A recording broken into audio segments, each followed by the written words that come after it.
What up? What up? So, I wanted to address a few of the inconsistencies that always happen with the U.S.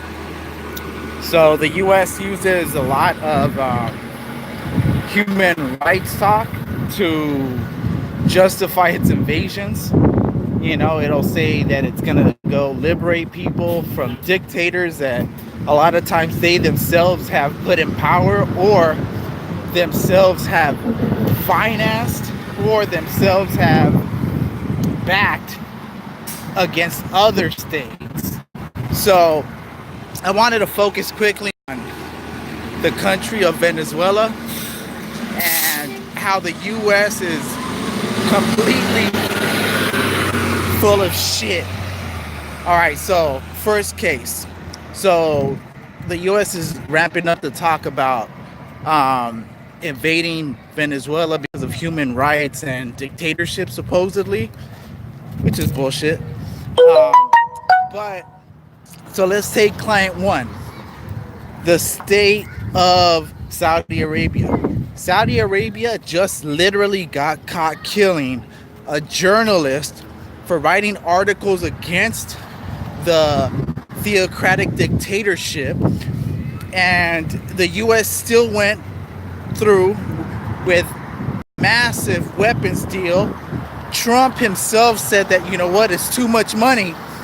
And he also kind of confessed that, you know what, the US is strong, but the Saudis could buy weapons from other people, primarily China and Russia. And if they didn't scoop up those weapon sales, that, hey, China and Russia would. So that's just a reality of what's going on right now with the multipolar world, where before whatever the US said went. Slowly we see that people are starting to de-dollarize. And so once again, 1.1, Saudi Arabia just got caught killing journalists. Khashoggi cut them up. The Turks, who have actually been fighting with Trump, released the audio, so we know for sure that he's dead. And how they did it, chopped them up. But human rights apparently weren't important in this case. We're talking about a capitalist dictatorship, so it's okay. Let's sell more weapons to them. They're bombarding the shit out of Yemen, creating one of the largest famines in the history of humanity. But let's go ahead and keep doing that. Let's go ahead and keep giving them information on the intelligence tip. Let's go ahead and keep refueling them, participating in the massacre of civilians. All right, we saw what happened to that bus filled with students killed off by Saudis by U.S. weaponry. So that's the reality.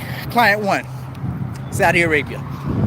Client two, if they were really concerned with repression, right, and people not having a right to protest,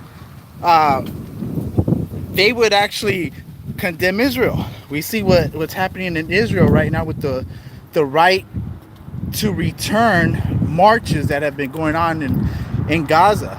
Palestinians being killed indiscriminately by the IDF, another US-backed client.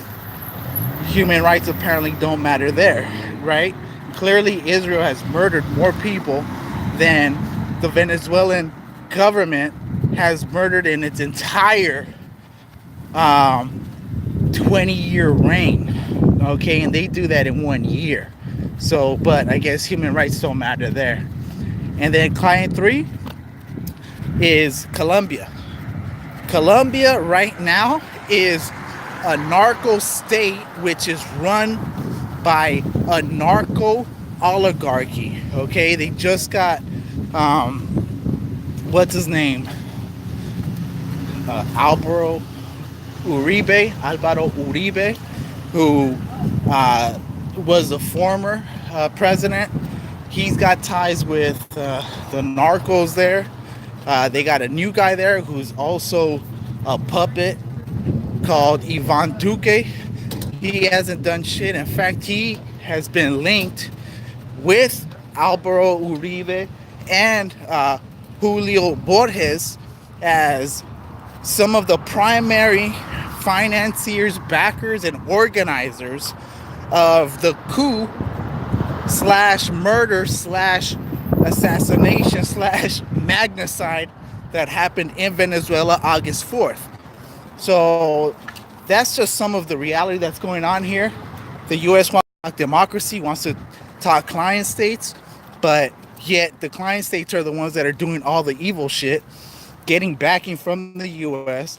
Right now, more cocaine is coming out of Colombia than during the time of Pablo Escobar. That's some real shit right there, right? Where are you getting that, though? So just be aware of what's going on. Obviously, capitalism is gonna lie. It's gonna tell you that it's here to save you. It's gonna say it's gonna subsidize this and that to help the farmers, when in reality, all those farmers are being priced out of the market by US subsidized multinational corporations like Monsanto, etc., that flood their markets with subsidized food that eliminates any possibility of competition by those subsistence farmers, leading them to migrate to the US to get bullied by the government and further exploited because we're over here financing Plant Colombia, etc. to this day, right? Um, so, just a little recap of what's going on. Um, it's just amazing how U.S. clients end up getting the the easy end, right? They get support, and then we're out here getting all the brunt of the propaganda stick. And the reality is, all we want is education, freedom, elimination of capitalism, rent, and of the state. Just saying, keep it simple. And I'm out.